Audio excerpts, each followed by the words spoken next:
자, 이제 여리고성 전투에 승리하려면이라는 제목으로 하나님의 은혜를 나누겠습니다. 여러분 혹시 불의 전차라는 영화를 보신 적 있습니까? 네, 불의 전차라는 영화가 있는데 스포츠 영화의 시초가 된 이 영화는 실화를 바탕으로 해가지고 더 감동을 주는 영화입니다. 그 내용을 한번 소개해 드리도록 하겠습니다. 1924년 파리 올림픽 때에 영국의 육상 선수인 에릭 리델은 100m 달리기 종목의 금메달 유망주였습니다. 그런데 그는 뛰어난 실력과 함께 아주 깊은 신앙심이 있었습니다. 그래서 그는 단지 승리를 위해서 달리질 않았습니다.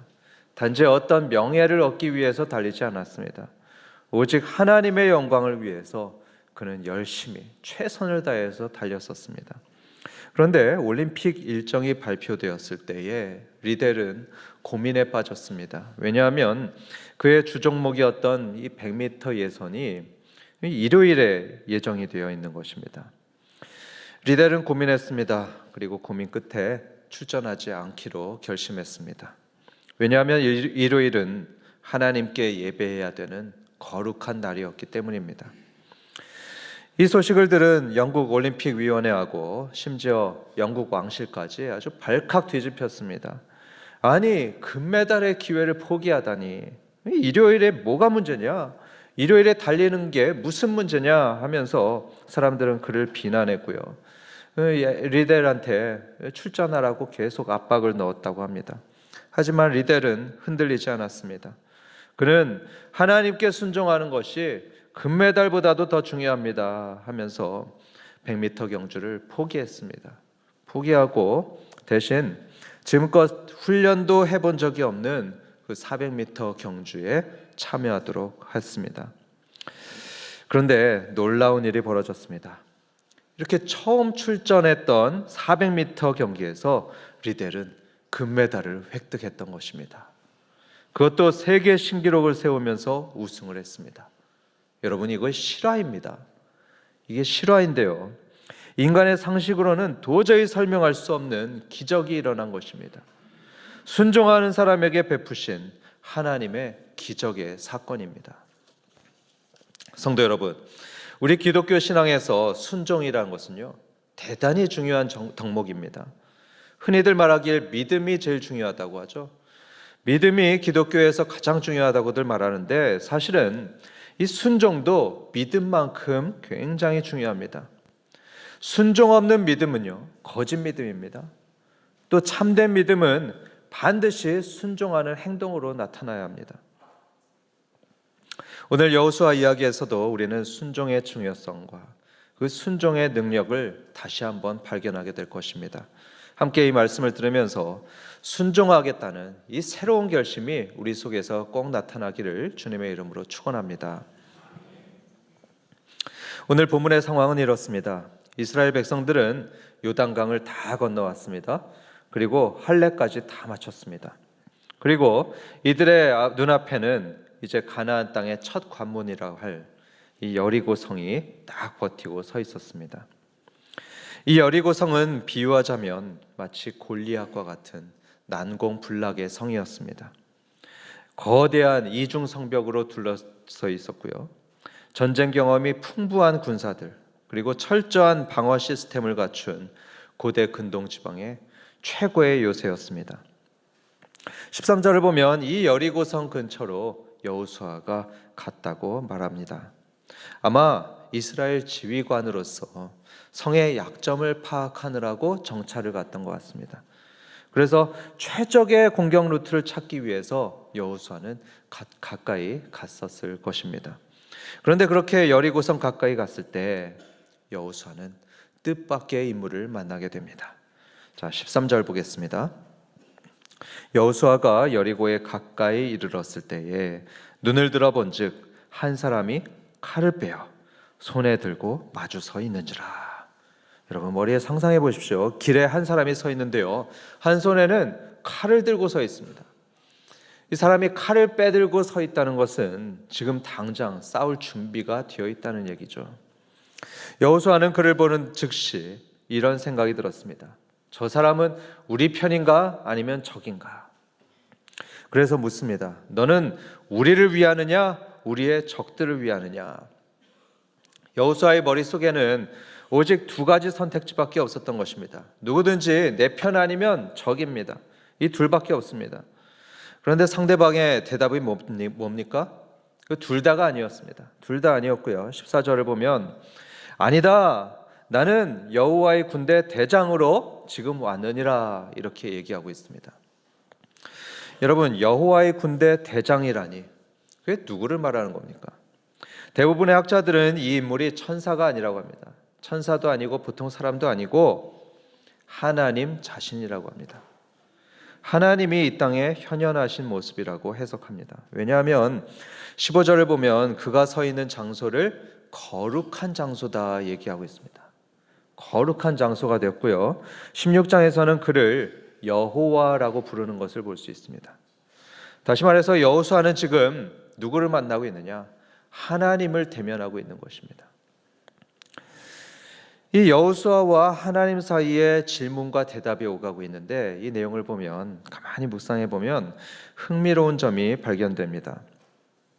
여호수아가 물었죠. 당신은 우리 편입니까? 적의 편입니까? 물었는데 이때 하나님은 나는 어느 편도 아니다. 아니다 말하면서 난 여호와의 군대 대장으로 온 거다 대답하셨는데요.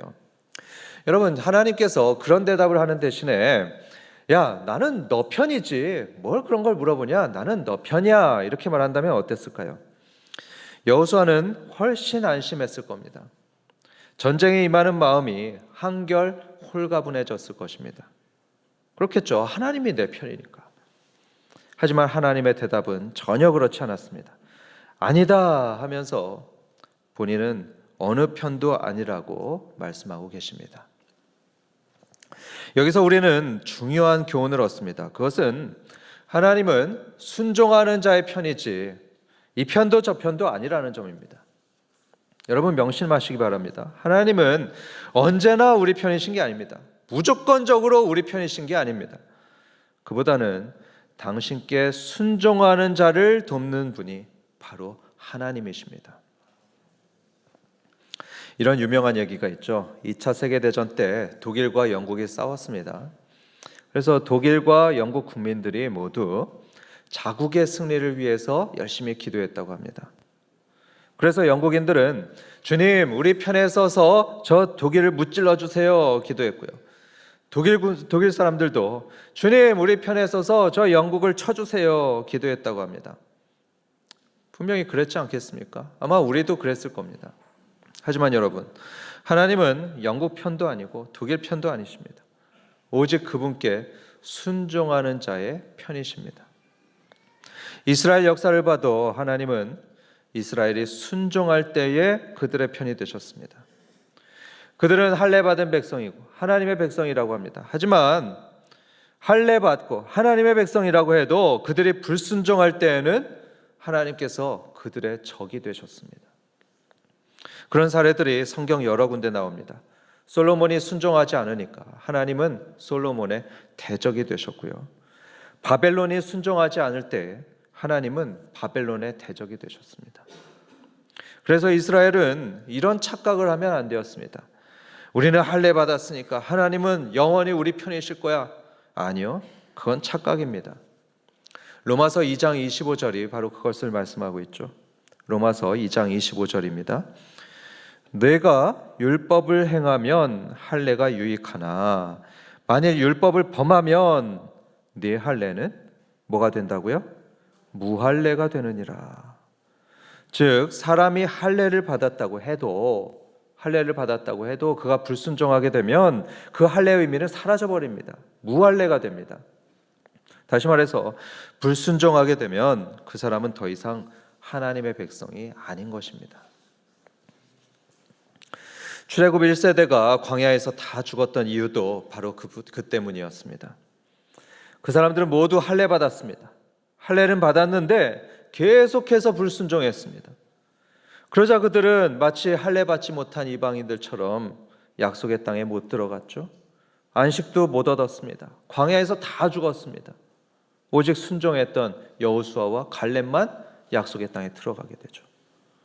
여러분, 세례도 마찬가지입니다. 세례 받는다고 해서 그 사람이 자동으로 구원받는 거 아닙니다. 세례 받은 이후에 순종의 삶이 반드시 따라야 됩니다. 여러분, 명심하시기 바랍니다. 물론 우리가 행위로 구원받는 거 결코 아닙니다. 하지만 마치 살아있는 나무가 열매를 반드시 맺듯이, 그렇죠? 살아있는 나무는 반드시 열매를 맺듯이 참된 믿음은 순종의 삶으로 반드시 나타나야 합니다. 세상은 계속해서 편을 나누는 것을 봅니다. 그렇죠? 세상은 계속 편을 나눕니다. 네 편, 내 편 막 편을 나눕니다. 지금도 정치도 보면 양극화가 너무 심합니다. 그래서 이 당 아니면 저 당입니다. 저는 요즘 너무 속상한 게 있습니다. 너무 속상한 게 뭐냐면 이 정치 양극화 때문에 나라가 분열됐고요. 나라가 분열될 뿐만 아니고 주님의 몸된 교회까지도 반쪽이 돼버린 것입니다. 반으로 갈라졌습니다. 여러분, 어떻게 세상의 정당 때문에, 이 정파적 견해 때문에 주님의 그 교회가 갈라질 수가 있는 겁니까? 어떻게 성도들이 반으로 갈라집니까? 서로 국민의힘 지지한다고 미워하고 민주당도 쪽이라고 사탄이라고 비난하고 같은 하나님을 믿으면서도 이렇게 서로 원수가 되고 분열이 되었습니다. 인간관계에서도 마찬가지입니다. 갈등이 있을 때 무슨 생각을 하죠? 하나님도 저 사람 미워하실 거야. 하나님은 내 편이실 거야. 아니요. 그렇게 생각하는 것은 착각일 수 있습니다. 하나님은 언제나 어느 편이 아니고요. 오직 순종하는 자의 편입니다. 국민의힘 편도 아니고 민주당 편도 아니고 순종하는 쪽의 편이십니다. 그래서 우리가 만일 하나님께 순종하면 그분은 우리의 편이 되십니다. 하지만 불순종하면 우리의 적이 되시죠. 우리의 적이 되셔서 칼을 빼들고 서실 것입니다. 그래서 사랑하는 성도 여러분, 주님의 이름으로 권면드립니다. 하나님께 순종하시고 그분의 말씀을 따르는 성도가 되시길 주님의 이름으로 축원합니다. 다시 본문으로 돌아가 보겠습니다. 하나님께서는 이런 말씀을 하셨죠. 나는 여호와의 군대 대장으로 왔느니라. 이 간단한 말씀에는 중요한 메시지가 담겨 있습니다. 어떤 중요한 메시지가 담겼냐? 하나님께서 여호와의 군대 대장이라고 말씀한 의미는요, 이 전쟁이 인간의 전쟁이 아니라는 것입니다. 인간의 전쟁이 아니고 하나님께서 직접 수행하시는, 하나님이 직접 책임지시는 전쟁이라는 그런 의미입니다. 겉으로는 이스라엘과 가나안 사람들이 싸우는 것 같이 보입니다. 이 양쪽의 전쟁처럼 보이지만 실상은 하나님이 대장이 되셔서 하나님이 주도하시는 전쟁, 그게 바로 이 여리고성 전투입니다. 사실 지금까지 이스라엘이 겪어온 모든 과정은 전부 다 하나님께서 주관하신 일이었습니다. 이스라엘이 스스로 한 게 거의 없습니다. 이스라엘이 스스로 밥을 해먹고 살았습니까? 아니죠. 스스로 일해서 먹고 산 게 아니고요. 하나님이 내려주시는 만나, 하나님이 주시는 메추라기를 먹었고, 하나님이 반석에서 물을 내시는 거, 그거 먹고 살았습니다. 요단강을 건너게 하신 분도 하나님이셨고요. 앞으로 펼쳐질 그 여리고성 전투 역시 하나님께서 이끄실 겁니다. 결국에 가나안 땅을 얻고 안식에 이르는 그 모든 구원의 과정을 하나님이 설계하시고 하나님이 주도하시고 하나님이 인도하시는 겁니다. 그럼 이스라엘은 뭘 해야 될까요? 딱 한 가지입니다. 순종하는 겁니다. 순종하기만 하면 됩니다. 어린애가 부모님의 말씀에 순종해야 되듯이 하나님께 순종하기만 하면 다 되는 것입니다. 이스라엘은 본래 능력이 있는 민족이 아니었습니다. 가진 것도 없고요. 군사적으로도 약하고요. 제대로 훈련받지도 못한 그런 오합지졸에 불과했었습니다. 하지만 그들이 하나님께 순종했죠. 하나님이 이쪽으로 가라면 이쪽 가고 저쪽으로 가라면 저쪽으로 가고 멈추라 하면 멈추고 그분의 말씀대로 살아가니까 입을 것 먹을 것 다 공급받았고요. 싸우면 이겼고요. 기적도 경험했습니다. 하나님께 순종할 때 그 모든 것이 다 이루어졌습니다.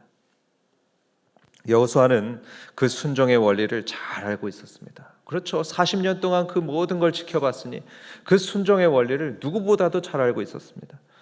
그래서 하나님께서 나는 여호와의 군대 대장이다 이렇게 말씀하실 때 그는 즉시 엎드렸습니다. 그 앞에 엎드렸죠. 14절을 보면 그가 얼굴을 땅에 대고 엎드려 절했다 이렇게 말하는데 하나님께 경배했다는 의미입니다. 예배했습니다. 그리고 그는 물었습니다. 내 주여 종에게 무슨 말씀을 하려 하시나이까 했죠. 하나님을 주님으로 인정했습니다. 그리고 자기는 종으로 낮췄습니다. 여러분 사실 이때 여호수아의 신분이 뭡니까? 이스라엘 전체의 군대 장관이었습니다. 총지휘자였습니다. 그보다 높은 사람이 없습니다. 하지만 지금 그는 자신을 일컬어서 하나님의 종입니다 말하고 있죠. 다시 말해서 저는 당신의 권위 아래에 있는 사람입니다. 당신 권위 아래 복종합니다 이런 뜻입니다. 그러면서 그는 이런 질문을 했습니다. 주님 무슨 말씀을 하려 하시나이까? 이거는 무슨 말씀을 하든지 순종하겠다는 의미이죠. 이처럼 여호수아는 오직 순종의 사람이었습니다. 성도 여러분, 지금 혹시 저 여리고성 같은 거대한 문제에 직면해 계십니까? 그 높은 장벽 앞에서 어찌할 바를 모르고 당황해 있지는 않으십니까? 오늘 우리에게 하나님은 말씀합니다. 우리가 직면한 그 전쟁은 우리의 전쟁이 아니라 합니다. 우리의 전쟁이 아니고 하나님의 전쟁이라고 하십니다. 하나님께 맡기라고 하십니다. 우리는 약합니다. 우리는 지혜가 없습니다. 하루 앞의 일도 모릅니다. 그래서 우리가 직면한 전쟁은 우리 힘만으로 감당할 전쟁이 아닙니다. 우리의 이 어리석은 지혜로 어리석은 계획대로 했을 땐 오히려 일을 망칠 수가 있습니다. 그러니 우리는 하나님께서 대장 되신 거 인정하고 겸손하게 여호수아처럼 엎드려야 합니다. 그래야 승리합니다. 올해 우리 교회 목표 중에 하나가 이겁니다. 예수님께 무릎 꿇는 교회가 되자 이것입니다. 우리는 대장 되신 주님 앞에 무릎을 꿇고 그분의 권위 아래로 들어가야 합니다. 그럴 때 하나님께서 우리 전쟁을 책임지시죠. 그럴 때 하나님께서 우리를 승리하도록 이끄실 겁니다. 다시 말해서 하나님 앞에서 자기는 종인 것을 인정해야 합니다. 세상에선 사장일지 모릅니다. 세상에서는 어떤 높은 직책일지 모릅니다. 하지만 하나님 앞에서는 저는 아무것도 아닙니다. 주님 말씀하시면 순종하겠습니다. 이렇게 기도해야 됩니다. 여호수아는 그렇게 했습니다. 자기를 종으로 바짝 낮추고 있는데요. 그런데 그때 하나님은 또 뜻밖의 지시를 내리는 것을 보게 됩니다. 뜻밖의 지시를 내리는데 15절을 보겠습니다. 여호와의 군대 대장이 여호수아에게 이르되 내 발에서 신을 벗으라. 네가 선 곳은 거룩하니라 하니 여호수아가 그대로 행하니라. 여러분, 여호수아는 하나님께 이런 질문을 했죠. 무슨 말씀을 하시렵니까? 이렇게 질문할 때는 머릿속에 이런 기대가 있었을 겁니다. 하나님께서 무슨 뛰어난 전략을 주시겠지. 군대 배치는 이렇게 해라. 그리고 언제 공격을 해나가라. 이런 전략을 주시겠지 하면서 말씀하시옵소서 얘기했을 겁니다. 그런데 하나님의 말씀은 그게 아니었습니다. 여호수아야, 우선은 내 발에서 신을 벗어라 말씀합니다. 참고로 고대 사회에서 신발은 신분의 상징이었습니다. 중세 때도 그랬다고 하더라고요. 신발은 신분의 상징이었습니다. 특별히 이집트에서는 왕족이나 귀족들만 신발을 신을 수 있었고요. 신발을 벗은 맨발은 노예들만 하는 것이었습니다. 하층민들이 그렇게 맨발로 있었습니다. 그런데 하나님은 여호수아에게 신발을 벗어라 했죠. 그 말씀의 의미는 여호수아가 마치 노예처럼 철저하게 순종해야 한다는 것입니다. 철저하게 순종하라. 그렇습니다, 여러분. 전쟁을 앞두고 있던 이 여호수아에게 가장 중요했던 것은 어떤 전략이 아니었습니다. 무기가 아니었습니다. 하나님께 전적으로 순종하는 태도. 그게 가장 중요했습니다. 여호수아는 즉시 순종했습니다. 15절을 보면 여호수아가 그대로 행하니라 하죠. 그는 군말 없었습니다. 군말이 없이 신발을 벗었습니다. 이런 순종은 여호수아를 하나님 앞에 합격자로 만들었습니다. 그리고 6장에 이어지는 그 여리고성 전투에서 역사에 남는, 이스라엘 역사에 남는 큰 승리를 거두게 했습니다. 그리고 그 결과 여호수아는 이 가나안 땅 전역에서 그의 큰 명성을 떨치게 되었죠. 사랑하는 성도 여러분, 거듭 말씀드리지만 하나님께 순종하고 그분의 말씀을 따르는 삶이 승리의 비결입니다. 그래서 우리 모두 여호수아와 같이 겸손히 순종하는 성도가 되기를 주님의 이름으로 축원합니다. 하나님께 순종한다는 게 무엇일까요? 하나님께 순종한다는 것은 내가 가진 권리를 포기한다는 것을 필연적으로 내포합니다. 다시 말씀드립니다. 하나님께 순종하는 것은 내가 가진 권리를 포기하는 것을 반드시 포함합니다. 룻기를 보면 이런 게 나옵니다. 한 사람이 신발을 벗습니다. 신발을 벗음으로써 자기가 기업을 받을 권리를 포기하는 것을 보여주고 있습니다. 다시 말해서 신발을 벗는 행위는 권리를 포기한다는 상징적인 의미를 포함합니다. 여호수아가 지금 신발을 벗는 것도 같은 맥락입니다. 신발을 벗으면서 그는 자신의 지휘권을 포기했습니다. 자기의 계획을 포기했습니다. 자기가 가진 권리를 다 포기하고 하나님께 맡기는 그런 결단을 지금 보였습니다. 여러분, 우리가 하나님께 순종하지 못하는 이유들이 뭘까요? 하나님께 순종하지 못하는 가장 큰 이유는요, 이처럼 자기의 권리를 내려놓지 못하기 때문입니다. 자기 권리를 포기하지 못해요. 하나님, 이 돈만큼은 포기할 수 없습니다. 하나님, 이 경력은 내가 포기할 수 없습니다. 하나님, 이 애는 내 거예요. 내 마음대로 할 거예요. 이렇게 집착하고 놓지 못할 때 우리는 하나님께 순종할 수 없습니다. YM이라고 하죠. 예수전도단을 창설한 로렌 커닝햄 목사님은 내 신을 벗어라, 이 책을 지었는데요. 이 책에서 이런 말을 합니다. 많은 사람들이 재정을 내려놓지 못한다고 합니다. 재정을 내려놓지 못하고 명예를 내려놓지 못하고 자기 그 미워하는 감정도 내려놓지 못한다고 합니다. 그런 걸 포기하지 못하니까 하나님 말씀에 순종하지 못하더라 합니다. 로렌 목사님은 계속해서 말씀했습니다. 우리가 권리를 포기할 때, 우리가 가진 그 권리를 내려놓을 때, 그때 하나님은 당신의 능력을 나타내신다고 합니다.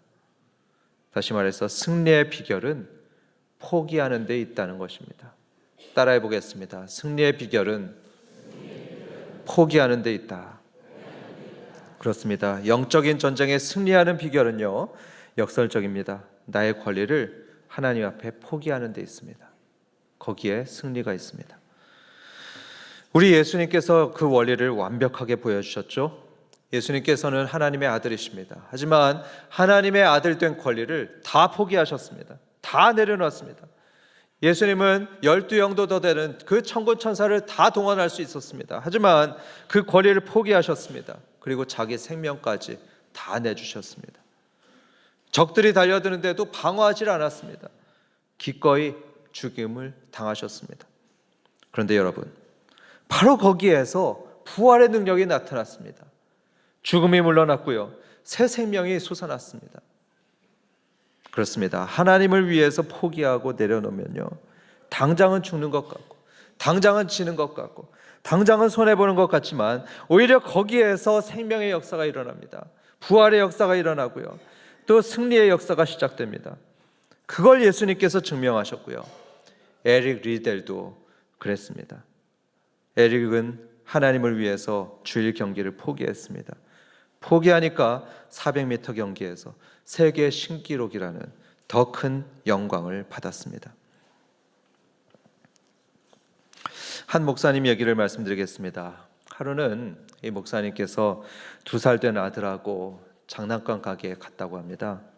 장난감 가게에 갔는데 아이는 좋아하는 로봇을 꽉 쥐고서, 손에 꽉 쥐고서 그대로 가게를 나가려고 했답니다. 그러면 안 되는 거죠. 로봇을 가지기 위해서는, 자기 있게 되기 위해서는 그걸 잠시 어디다 올려놔야 되죠? 계산대 위에 올려놓아야 합니다. 내려놓아야 됩니다. 하지만 아이는 펑펑 울면서 그걸 놓으려고 하질 않았답니다. 아이는 그 장난감이 정말 자기 있게 되기 위해서는 그걸 잠시 내려놔야 된다는 것, 내려놔야 된다는 사실을 아직 몰랐던 것입니다. 하나님께서 우리에게 뭔가를 포기하라고 하실 때에도 마찬가지입니다. 우리에게 포기하라고 하실 때는 우리에게 더 큰 것을 주기 위해서입니다. 포기하기 위해, 포기가 목적이 아니고 우리에게 더 큰 걸 주기 위해서 그렇게 포기하라는 것입니다. 그게 하나님 나라의 법칙입니다. 영적으로 어린아이 같은 우리는 그걸 이해하지 못하곤 하죠. 내려놓으면 뺏긴다고 생각합니다. 하지만 실제로는 반대입니다. 하나님을 위해서 소중한 걸 포기할 때 우리는 더 귀한 것을 얻게 됩니다. 교회에서 헌신하는 분들 참 많이 있죠. 정말 헌신하는 분들을 보면요, 그 진리를 확인할 수 있습니다. 하나님께 자신을 헌신해 드린 사람들, 그분들은 더 풍성한 영적인 자산들을 얻게 됩니다. 그걸 누리곤 합니다. 선교사님들 보면 그런 거 많이 봅니다. 선교사님들 중에서도요, 다 정도의 차이가 있는데 정말 자기 모든 걸 다 바치는 분들이 있습니다. 정말 다 바치면서 선교하시는 분들 보면 특별히 자녀가 그렇게 잘 되더라고요. 자녀들이 정말 훌륭하게 자라는 것을 볼 수 있습니다. 반대로 내 거, 내 인생 이러면서 움켜쥐고 사는 사람들은 어떻죠? 진정한 풍요로움을 경험하지 못합니다. 물질적으로는 혹시 풍요로울 수 있습니다. 하지만 영적으로는 참 비참하고 정말로 빈곤한 것을 보게 됩니다. 이처럼 우리가 하나님을 위해서 자기 권리를 포기하게 되면, 우리가 포기할 때 우리는 분명히 그분으로부터 더 큰 특권을 받고 더 큰 축복을 받게 될 것입니다. 그게 바로 하나님 나라의 역설적인 법칙입니다. 결론을 맺겠습니다. 오늘 본문 이야기를 보면 상당히 의외의 방식으로 끝나는 것을 보게 됩니다. 난공불락의 그 여리고성 앞에서 승리의 전략을 기대했던 여호수아에게 하나님은 그런 전략 알려주질 않으십니다. 대신 너희 발에서 신을 벗어라 명령하셨고요. 그 명령에 여호수아가 즉각 순종하는 것으로 이 이야기가 마무리됩니다. 거기서 5장이 끝이 납니다. 그러니까 우리가 생각하기엔, 우리 느끼기에는 뭔가 불완전한 결말 아닌가 이런 느낌이 들게 합니다. 하지만 여러분, 이 불완전해 보이는 결말이요, 오늘 말씀의 핵심입니다. 하나님께서는 이 여호수아의 순종 자체를, 그 순종을 여리고성을 무너뜨릴 첫 번째 돌파구로 삼으셨습니다. 여호수아가 하나님이 대장이시고 저는 종입니다 이렇게 인정하는 순간 이미 여리고성 전쟁은 끝난 것과 마찬가지였습니다. 그로써 전쟁은 더 이상 이스라엘의 전쟁이 아닙니다. 이스라엘의 전쟁이 아닌 하나님의 전쟁이 되었고요. 하나님이 주도하시는 전쟁에 패배란 있을 수가 없는 것입니다. 성도 여러분, 여러분의 삶에도 여리고성과 같은 어떤 난관이 있습니까? 건강의 문제가 있고, 또 가정의 위기, 사업의 어려움, 또 자녀의 문제가 있습니까? 하나님께서는 이런 우리에게도 오늘 동일한 말씀을 주십니다. 너희 발에서 신을 벗어라. 내 방식, 내 계획, 내 지혜를 내려놓으라는 것입니다. 베드로전서 5장 7절 말씀이죠. 너희 염려를 다 주께 맡기라. 순종해서 주님께 내려놓고 그분께 맡기면요, 우리 문제는 더 이상 우리 문제가 아닙니다. 하나님의 문제가 됩니다. 우리의 전쟁은 하나님의 전쟁이 되고요, 우리의 짐은 하나님의 짐이 됩니다. 그래서 여러분, 오늘 이 자리에서 우리 신을 벗어버리는 겁니다. 신발을 벗어버리십시오. 그렇게 할 때 여러분도 여호수아처럼 불가능이 가능으로 바뀌는 그런 놀라운 하나님의 역사를 목격할 것입니다. 순종하심으로써 승리의 역사, 회복의 역사가 저와 여러분의 삶에도 펼쳐지기를 주님의 이름으로 축원합니다.